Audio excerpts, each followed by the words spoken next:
Good morning, good morning, good morning. And welcome to day 2. I'm not sure if this morning was perhaps a test and that Dr. Hicks wanted to see if we can still be here to talk and engage, but clinicians true to spirit. In Joburg, they say on comedy, yes. So we've got it as well. But colleagues, welcome to day 2. I do think an exceptional day, which was stimulating, to say the least, but it ended off on a really reflective note with the movie, which we greatly appreciated. And I think it was something that gave us something to think about. Today, we go into day 2, and throughout yesterday, the buzzword seems to have been AI. And the buzzword seems to have been AI and how we do it, and should we do it, and why are we going to do it. But in this regard, there was a debate around, for me, and this is what I take from it, and I think it's important. But are we there to teach skills, or are we there to teach them how to use AI? And so when we speak about it, we are clinical scholars. It sounds fancy, but we're just clinicians. We're people who make a difference. So then I was leaving the university, and I was so proud because I had my phone. And without it, I'm lost because Google Maps takes me where I need to go.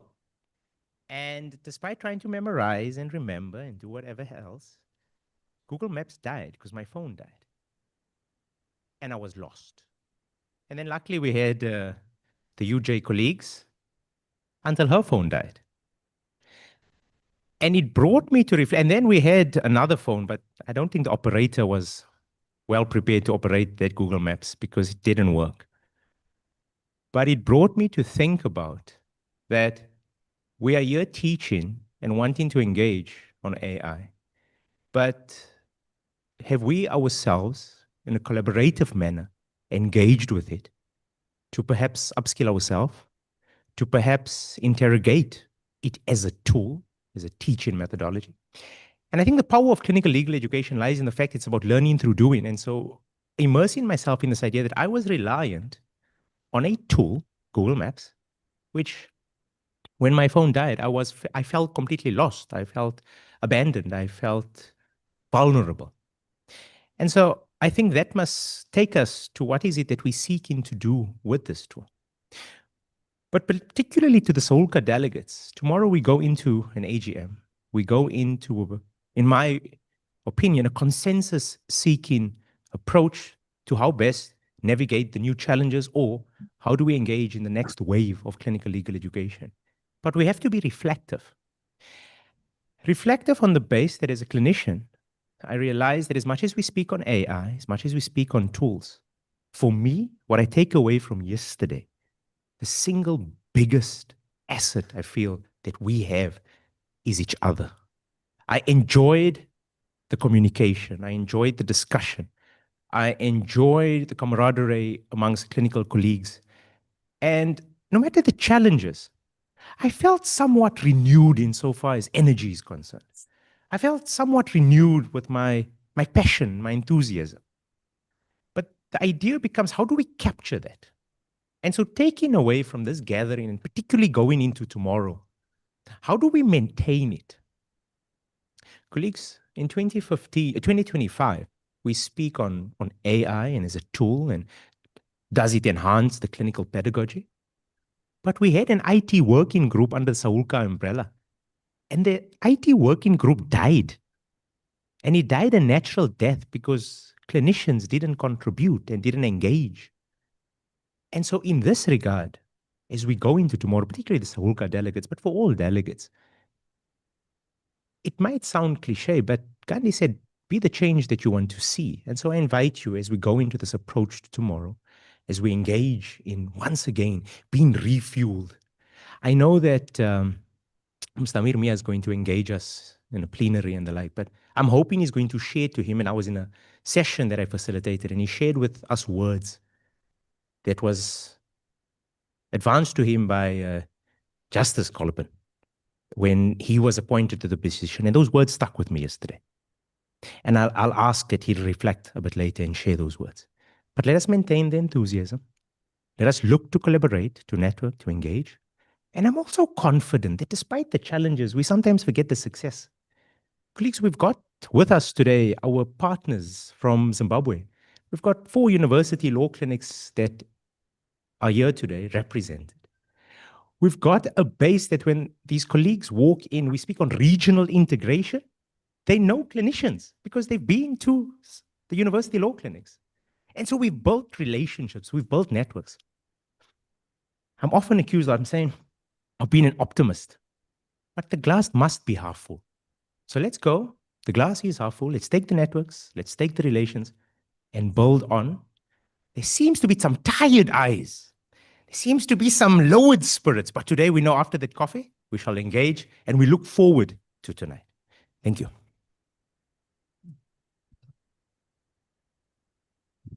Thanks. Yeah. Thank you. Thanks, Devin. Sometimes I think it's an advantage to be a bit of a dinosaur as well, which I happen to be when it comes to AI. But I think the motto we always have in clinical legal education is expect the unexpected. And I think if you just keep that in mind, always have a fallback position. If you are lost, like Davin was, I always have an app as well, so I can use the map if I can't use it on GPS. Sometimes the GPS sends you in a completely different direction anyway. So sometimes I have to check with them as well. It's like when you go to India, you've got to watch the taxi drivers because they're clocking up the mileage, and you've got to make sure that they're taking you in the right direction and the shortest route wherever you're going. Okay, let's say it's my great honor and privilege today to be able to welcome Greg Knott. Greg, can you hear me? I can, David. Yes. Has Casper managed to click in with you? I've been WhatsApping her and she says she's logging in. So, and she says, don't worry, I'm coming. I said, I'm logging in now, was still in a meeting. And then she said, David, sharp. No, that's great. So I've So got she'll be joining us. yeah. So I'm going to just introduce your two bios very briefly. And then, so that gives us time also for her to come and join us. Okay. And Greg, one of the things I'd like you to do when you do talk is just tell us a little bit about, because I know you were a fantastic student. You already had a social justice when I was teaching law, and I'd like to know what actually turned you on to become what you have become today. But we can talk about that later. I know you don't want to get too sentimental about things, but okay. Let me just introduce Greg to you then. He's a distinguished human rights attorney. He's the director at Norton Rose Fulbright, South Africa, which has branches outside the country as well. With over 3 decades of legal experience spanning energy law, infrastructure, and international litigation. But his best known case is the Caster Semenya one, which we're going to hear a little bit about. And I think, was it since she was about 16 or 17, you were looking after her, Greg? 18, Professor. From when she was 18. Since 2009, he has led Semenya's legal defense against discriminatory regulations imposed by the World Athletics, challenging policies that require female athletes with naturally high testosterone levels to undergo medical intervention. His pro bono representation culminated in historic victory at the European Court of Human Rights in 2025, affirming Semenya's rights to dignity, equality, and bodily autonomy. And I was very lucky because I was able to help them with the medical legal aspects there. Greg's work has earned him the Black Business Council's Game Changer Award, International Lawyer of the Year Award by the prestigious UK publication, and further recognition from global institutions. He's appeared before global institutions like the United Nations in Geneva. A former president of the National Association of Democratic Lawyers, Greg's career reflects a deep commitment to fairness, reconciliation, and the power of law to transform lives. Just to say, NADEL, the National Association of Democratic Lawyers, originally you had the Black Lawyers Association, the Democratic Lawyers Association, and then the Law Society, which was pretty conservative. But those of us who felt that we should try and bring the Black Lawyers Association together with the Democratic Lawyers Association, and we got together and we formed NADEL, which tried to bridge the two, and a very great honor for Greg to happen to be president of that as well. Greg, should I just go through Casper's one now so you can go straight into discussions with her? That'll be great, David. That'll be great. Right. All right, so Caster Semenya then. Mkhadi Caster Semenya's globally recognized South African middle distance runner, Olympic gold medalist and advocate for human rights and gender equality in sport. Born in 1961 in the Gamashlong near Polokwane, she rose from rural beginnings to become one of the most decorated athletes in South African history. She holds 2 Olympic gold medals from London 2012 and Rio 2016, and 3 World Championship titles in the 800 meters, alongside multiple Commonwealth and African Championship victories. Her athletic achievements are matched by her resilience in the face of regulatory changes, having led to a decade-long legal battle against discriminatory policies targeting women with naturally elevated testosterone levels. Caster earned a sports science degree from Northwest University and has since expanded her influence beyond athletics. She is a mentor, a coach, and social entrepreneur, partnering with initiatives like the Princess D to address menstrual health challenges for girls in underserved communities. Her leadership, both on and off the track, has positioned her as a powerful voice in global conversations around inclusion, fairness, and dignity in sport. Casper continues to inspire through keynote speaking engagements, advocacy work, and her commitment to empowering the next generation of athletes. How are we going, Greg? Is she coming through?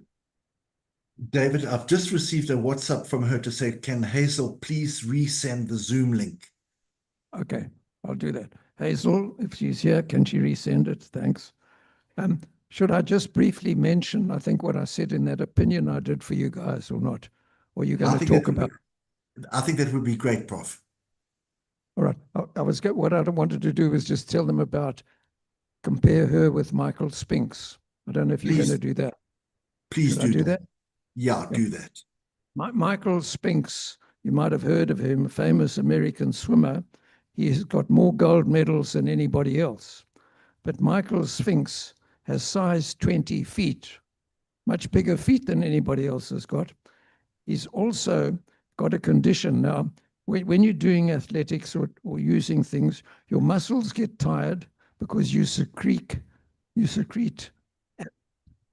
and he's got a special mechanism in his body that he doesn't secrete acid, which makes his muscles tired. And they didn't get him to reduce the level so that he had to increase his acid so he matched all the other. So he gets away with it because he's a male, but then they get Casper to try and reduce her testosterone. The thing about it is, in medical practice, you are not allowed to do futile medical treatment. The fact that she's naturally okay, nothing wrong with her, just got a higher level of testosterone. There's no medical reason to destroy her natural ability. That is not, all medical procedures are supposed to affect a cure or something for a disease. They're not doing that. So that is a complete violation of international medical ethics as well. And that is why the medical professions also came out and said that they can't do that.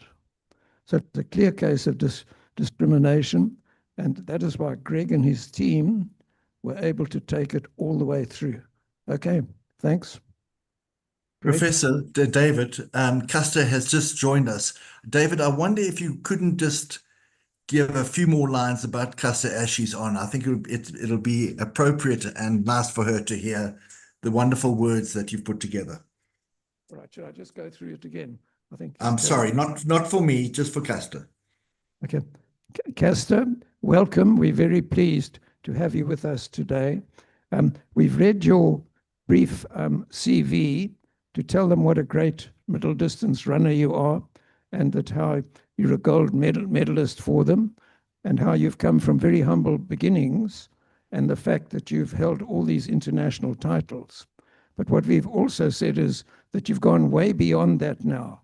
And we hope, and you said this yourself, I think, at the end, that you are now a fantastic example of a woman with courage who's prepared to stand up for women's rights and equality. So we know you're a mentor, a coach, and a social entrepreneur. We know that you partner with initiatives like Princess D to address menstrual health challenges for girls from underserved communities. Your leadership, both on and off the track, has positioned you as a powerful voice in global conversations around inclusion, fairness, and dignity in sport. You continue to inspire us through your keynote speaking engagements, your advocacy, and your commitment to empowering the next generation of athletes. So welcome again, Castor. Thank you very much. I'm going to hand you over to Clea.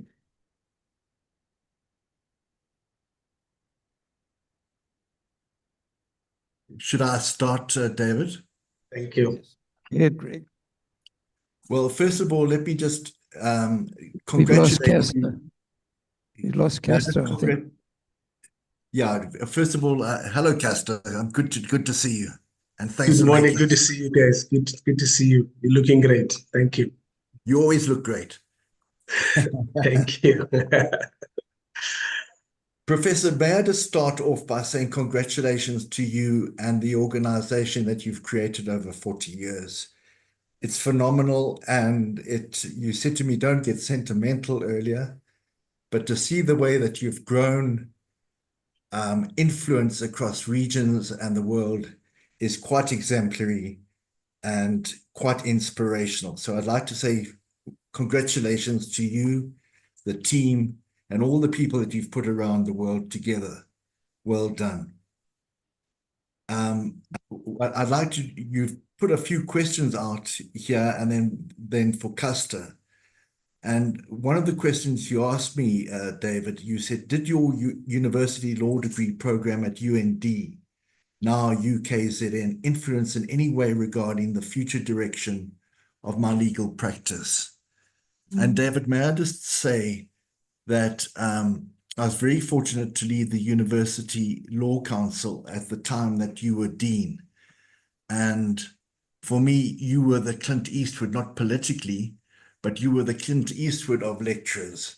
You still dressed as you dress now, and your inspirational words and your keen sense of social justice was always evident in the way you directed our council and dropped big hints of what we should be doing politically, and also the way that you managed to both practice dialect and lecture us, as well be involved very deeply in legal aid and show us the way in which to harness different aspects of law that we could look after ultimately people. And I think at the heart of everything, whether it be a commercial infrastructure or energy program, it's to do with people and how you handle people. And you did that superbly. So you asked me the question, did my law degree help? It helped enormously from that perspective. Obviously, law degrees change. And we heard earlier from the Master of Ceremonies about AI. And as you said yourself, well, we may be dinosaurs, and that I'm trying to catch up very heavily because AI has now become so very important. But did the university degree program help at UND? It certainly did, and I'm a proud alma mater of the university. So it's a great honor to be here today. The question you then posed, was I exposed to clinical legal education during the LLB program? And again, we were asked to do a project on legal aid. I think I did one on asbestosis. We did programs at the legal aid clinic where we learned to deal with the marginalized, help the marginalized, and understand that there are those in a different strata to ourselves. And that was incredibly helpful. So thank you for that. And thank you for the life that you've given me in law. Custer, this is supposed to be a conversation, not a monologue from me, but I had to get that out the way because David had asked the questions and I wanted to honor him and honor the university. May I just, Custer, you and I have been together for a long time and it's been a very tricky road together. You've showed great courage.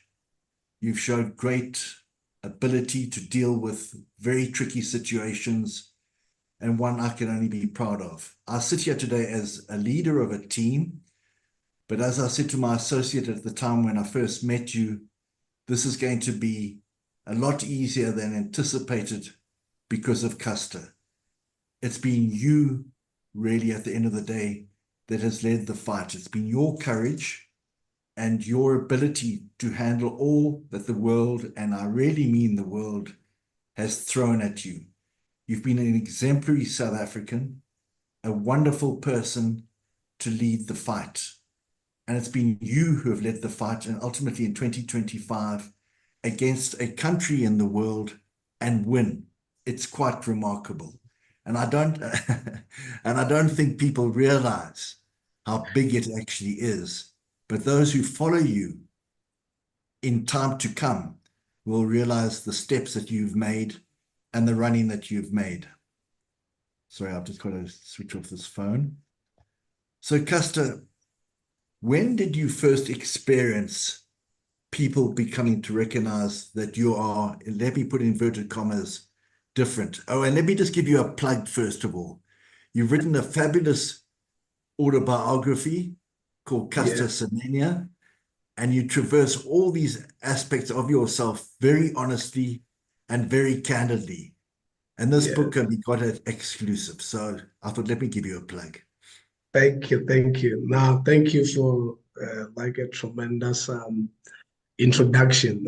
Thank you, and good morning to everyone, everyone who's part of this platform. As you know me, I'm always neutral and I'm authentic as I can be. But when we talk about difference, I don't think it has always been about what people has considered me different. It was about me defining the difference in me, but about me understanding the different person I am.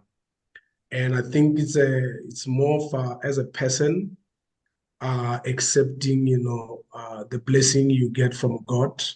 And as an African, always appreciating, my forefathers and my ancestors. I will say it's always been about me understanding the difference in me. I've identified that. It was never about the world or anyone identify the difference or, pointing out the difference. It was about me, pointing them myself, understanding, myself and my childhood. I'll say from young, if you have read the book, you'll understand. From young, I've always knew that I'm different because different people need to understand is a feeling. It does not come by a naked eye, where people sees it. It's about a feeling that one feels. It's about oneself. And that one, no one can take it away from you. I think for me, age of 5, that's when I knew that I'm different. And I embraced that difference in me because I knew that I'm born different and I love the difference. And by just showing it out there, to my peers, especially the kids that I was growing, around with, to say, yes, I'm different, I'm a different girl. I'm a girl that, that is, love, playing, rough games, that girl that love, going, in the bush, the girl that love hunting. But I'm the girl that know her identity. And I think that was the powerful tool that grew me as a person I am today.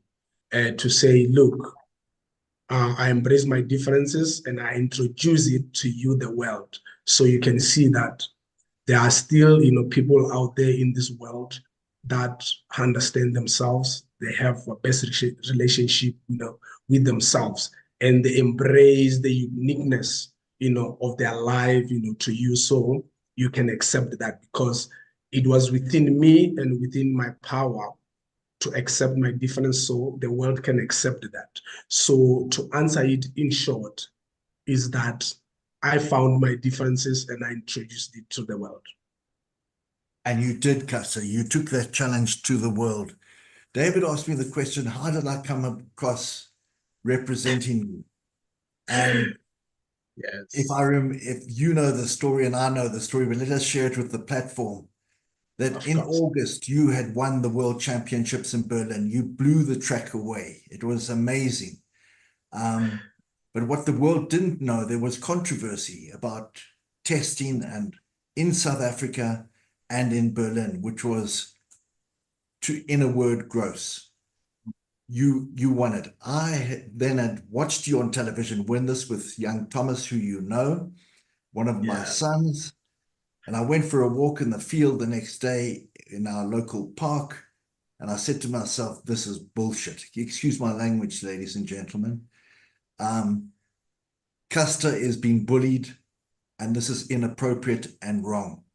And from that step on, we took it, and I met with you, and we forged the plan. Yes. In speaking to you on that day, and I don't know if you can remember, but you put your hand out and you said, I want to win the following medals. And if you can just share with the platform, if you can remember what you had set your sights on as a young 18-year-old girl, with all these pressures from Berlin, which were terrible. Yeah, no, thank you. Thank you for giving the outline of what has transpired. But, back in 2009, I came back from Berlin. Obviously, the controversy was all over. But one day when I was in my room, I just heard that there are two gentlemen, that want to see me. I'm like, two gentlemen. I hope they're not here with their nonsense, And they were like, no, they are attorneys. I remember you were with the, Dwayne and above by that time. And you came with, Benedict, Piri. It was your associate, at that time. And Toby called me in his office. And it was like, Greg and Benedict are here, to see you. And I said, okay, I'll listen. As long as you say they're here to help. And as I remember you told me that you're here to help me. And my answer was like, there are a lot of people who have been, in this position to say they want to help me. But as a young girl, the only thing that I want is to get back to the track. When you say you're here to help me, the only thing that I want to hear is that make sure that I get to the track and I have the following demands, but you can imagine the 18-year-old girl, calling the others and then in demand to say, this is what I want, this is what I want to achieve. And if you can do that, yes. But at the moment, I don't have energy to fight. I just want you to get me back to the track. If you guarantee me that, yes, you got my vote. And I remember you guys told me that as you wish, madam. And I was like, yeah, okay. If you can get that to me, and yes, but you have to understand, guys, that at that period, I'm 18-year-old girl, fragile. The only thing that mattered to me was to compete. The only language that I understood, it was the sports language, and that was the only thing that I knew. I didn't know anything about, media. It was new, to me. I didn't know anything about in law. The only thing that I knew it was to protect myself. And as Benedict and Greg, came in and to offer, the assistant. And what I liked about it was they came in. I didn't even know what the pro bono means. They came in. We will act on your behalf, pro bono. I said, what is pro bono? They had to explain that pro bono is them, acting on my behalf without me, paying a single cent. I'm like, okay. I didn't know there are few people in this world, they still have, a good heart, coming in to assist, a stranger. But that, also open up, something in me, to try to be better, in life, to make sure that in everything that I do, I always have to remember that where I'm coming from, where, to plow back. And because of you guys, we are here today, we are victorious. We were able to stand, against, the giants, in the world. I think to educate them about humility. And one thing that I've learned, through this battle is that if you understand what humility is, nothing can defeat you in anyhow. So because of you, Greg and Benedict, I think you've given me that opportunity and hope, to understand that when you have a great support, structure, the great support system, you can conquer anything. And I appreciate that for you. But guys, that's how we met. Thomas, became, the coordinator. He became, the connect, between me and my dad, which is, he plays a father figure to me. He plays, a friend. We can talk, beyond limits. We advise, each other in a way that we even forget that we have a working relationship. This is one of the, the dearest friends that I always cherish, for the rest of my life. And yeah, thank you. I appreciate, what you have done for me. And I've learned a lot, from you. But yeah, that day, has changed everything, and we have accomplished, that mission. Those medals, we've won them all. And actually, we even had, a lot of bonuses, behind that, in life. Gusta, thank you so much for all those kind words. But again, I take it back to you because your courage forged the way. In approaching you, and I just want to tell the platform, I could do so because at the time I was managing partner of a large international American law firm. And we had the power to take on the IAAF. I wouldn't have come as a single practitioner saying, hey, Gusta, can I help you? I would love to have done that, but I knew I had expertise in New York and elsewhere where we could take the IAAF on. And I'm going to come to that question just now. So with that backing, it was quite easy to come and say, we will assemble a team. And you've been fantastic with over the teams that we've had over the years. We've had teams for the Court of Arbitration, for the Swiss Appeal, for now the European Court for Human Rights. We've had lawyers from Canada, from Paris. We've had lawyers from England, and we've had also lawyers from South Africa, obviously. But one of the inspirational people has been from the University of Pretoria, which was Toby Sutcliffe, and he was marvelous in assisting us as well. Just towards the end, Advocate Mohammed Amir, who sits in the front row of the conference, put together a working technical team before we went to the European Court for Human Rights, on which David McCoy-Mason, who is our host today and our guest, did a lot of work in looking at medical interventions and the discriminatory nature of them. But Gusta, I want you just to share with the audience your battle and what you were fantastic, by the way, in the Court of Arbitration. People were worried. Would you stand up to cross-questioning? Will you stand up to the bullying that may take place in the court? And I'm proud to say that you were fantastic. What did you feel that day? I mean, it is disappointing, to see that there's still people out there that feel, superior, over other people, and they want you to feel, inferior. They want you to submit, to them. I think as a young African, you get surprised that there is this world that give you a platform to say, you are welcome, in the world. But then the very same world can try to diminish you and, try to question, your character and, your womanhood. I think what I felt, in that space was like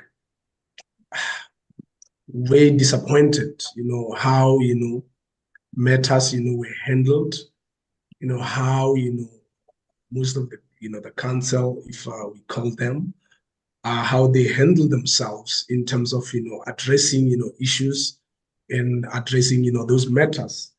And you realize that we are in a space where, it's like a trap. You fall in a trap where you have to abide, by certain, policies and rules. And on top of that, then people do not practice, based on, what they've, identified or what they've established, as a structure. And for me personally, I'll say, I felt, proud of myself to say I could make certain individuals or certain, organizations to go out there, restructure themselves and obviously show their true nature, without, understanding that they're showing their true nature. And you have to understand, for me, particularly as an African child, we've been told that we are welcome, in the world of sports. And when we are welcome in the world of sports, and there are these policies that are made, and to say, to protect, themselves, because of, as per se, if you look at it, it is protecting, oneself, because you look at how matters have been dealt with.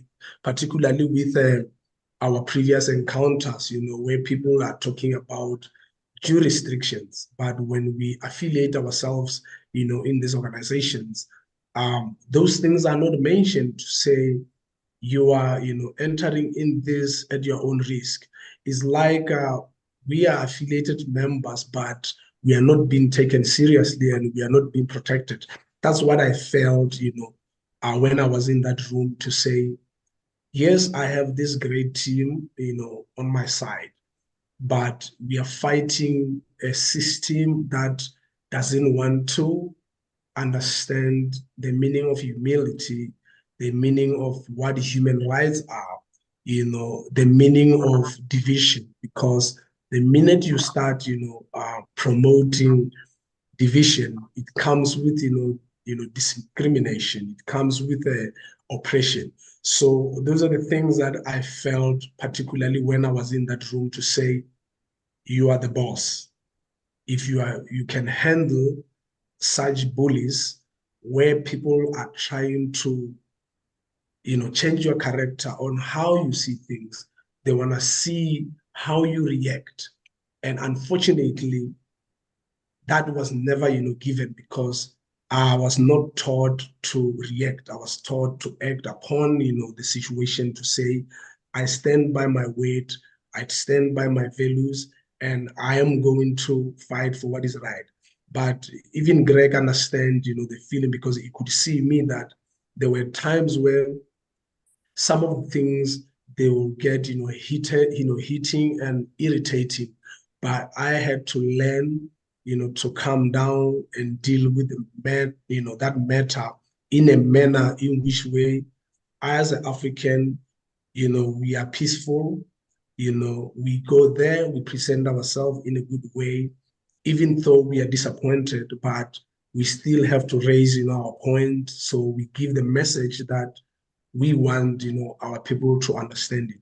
And to be honest, I'll say it was a disappointing, setup. And you could see people think that is a joke. Comment that were given, testimony that were given, you could see that weak testimony, being given. And when you look at it, you'll be like saying, you know what, we're not going to give up because of these people. But I'll say it was a disappointing, a manner. And but we appreciate, the team that, has been there, and make sure that we've had to get what we needed to get out of, that room. But yeah, very disappointing. Pastor, you've fought regulations from 2009. We've had the hypergenism regulations 211. We've had them in 215 after Tuti Chan, 218, now 2023, and then 2025. And they've got worse and worse and worse. Do you feel that you've been singled out? And do you think that there's a personal attack against you? I don't want to put you on the spot. You can feel free, but I think I know your views. Of course. I mean, that's a personal attack. You have to understand that. I always say when you do good, people will always have an opinion, and they will always have something to say. But obviously, I think as a woman, it's a disgrace, for a man to think that he or him has a right to decide, how women, should be. And yes, it's a personal attack, because at the beginning, it has been called, Caster Semenya, case, and it has always been. And if you look at how, things have been dealt with, targeting my speciality, in a specific event that I was doing, to me, it has touched, the personal side of me, to say, if you don't want me, just say I don't want you, and I'll understand. Rather than going, behind, closed doors, behind, social medias, behind, print media, to say, because of this, we don't want that. No, deal with address the issue in a directive manner, and so we understand it. But the way it was, I feel like, yes, it was a personal attack because, my name couldn't, stand out of that time. It has always been about me. Referencing is about me. The doing, it has always been about me. And it has taught me, to be the leader that I want to see and always treat people, how I want to be treated. And in that manner, rules have been changed, I think, several times, based on how we challenge the ruling, the methods that we used to attack that. And, it shows that we used that as a guideline, to show them that we make you change these rules because we are fostering, a great spirit, out of, this child that are affected by the ruling. And by fostering that, it becomes a personal attack because you have to understand that this is a European versus African. And you look at the matter, it affects, global South. It particularly, attacks, women that are coming from the global South. And it disappoints to see African leaders that are still, I don't know, or are still thinking that it's still normal for them as leaders to still be quiet about such issues where, their own, kids are being affected by those the ruling. And then we talk about, it has been 3 sections, between 2009 and 2011. And then we move from between, 2015 to 2018. And then now we hear that ruling that is effective now, 2025. And it's still the very same, problem that we're dealing with. And I think as authorities, we need to understand that the minute we allow such, actions to be taken against, women, it shows the weak part, point of what other men still think of. We're coming from a sanctuary where women were never regarded, competence to be competitive, in sports, in business world. But if we still allow certain individuals as men to directly attack, women, and then make women believe that they are less women because of their difference, it becomes a problem. And I will say it's still a personal attack. It will forever be a personal attack up until we get rid of, such stigma, because it's a disease in this, organizations to say they can control nature, they can control how women should look like. And we can't genetically, that cannot be changed. And that has forced us to, dry out, finances to make sure that we fight for what is right. And now we came, for the same, a battle, in the human, right courts. And the very same rulings still come in where, certain sections are being sidelined to say, yes, we can rule, on this based on jurisdictions because of you coming from Africa. We can't rule, against our people. It's a very clear message to African leaders, American leaders, Asian leaders, to say each continent needs to be independent in terms of policy making. And then we can mitigate our policies in terms of all this, competitions coming in the world to say, if Europeans are saying we can't rule based on that, to say one is discriminated, one has been treated unfairly, and one has been racially abused. It's a serious problem where we need to solve as the world to say, what do we say, about that organizations that are formed within the boundaries of, Europe, and then we say we cannot protect them, but they still fall under, our our radar. So those are the things that I think as the world, we need to start, revisiting policy making and understanding that the minute we invite people in our states, they need to be protected as they are human, they are all human. The minute we sign up for that, they need to be protected. But we've been negligent, we've been saying, because of you are not a European, we are going to, rule against, the fact that, you were violated, you have been discriminated. So to cut it short, yes, it was a personal attack and it is still personal. And for that, I'm Thank sorry, you. Custer. I know the drama and hurt that you've gone, although you haven't shown it. Thank you for sharing that with the platform so candidly and so honestly. Recently, we were very fortunate, just post appearance at the UN, to get the support of probono.org under Mohammed, who is part of the conference, as I understand. And he brought together the gender equality together with our parliament and Chapter 9 institutions to throw their weight behind you.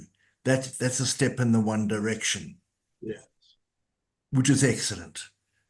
You've touched upon the Africa and Europe, the North, the South, the black, the white, those great discrepancies. What people aren't aware of is that the great expense, whilst we do pro bono, there is great expense in fighting these cases in some of the richest cities in the world, like Lausanne, like Salzburg, like others in the world. These are where the tribunals are held. So you as an African have to find the money to appear, which quite frankly, and Professor David McCoy-Mason will appreciate this, this is really a denial of access to justice. Yeah. Okay. So, Greg and Gaston, I'm afraid we've got to move on with another session, but I'd just like to thank you both for giving us the most fantastic insight into what you're doing and the fantastic work that you're both doing. And I wish both you and Gaston, you are fantastic. You really are an inspiration for all of us. Thank you so much. And Greg, you're a fantastic example of what this whole conference is about, and that is using clinical legal education to educate people in practical skills, but keeping in mind social justice. But thanks you again to both of you very much for what you've done. Thanks. Bye. Thank you, Professor. Thank you.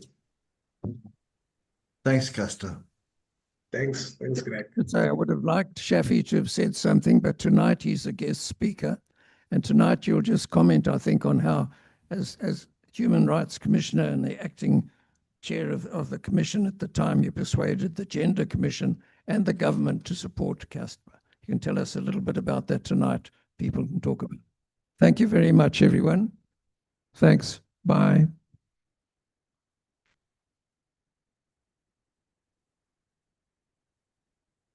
Thank you, Prof. McCoy-Mason, really for bringing this into our living room today and to make us part of this conversation, to hear this phenomenal story. It's really incredible, this work that you do. Can we just thank Prof. David McCoy-Mason?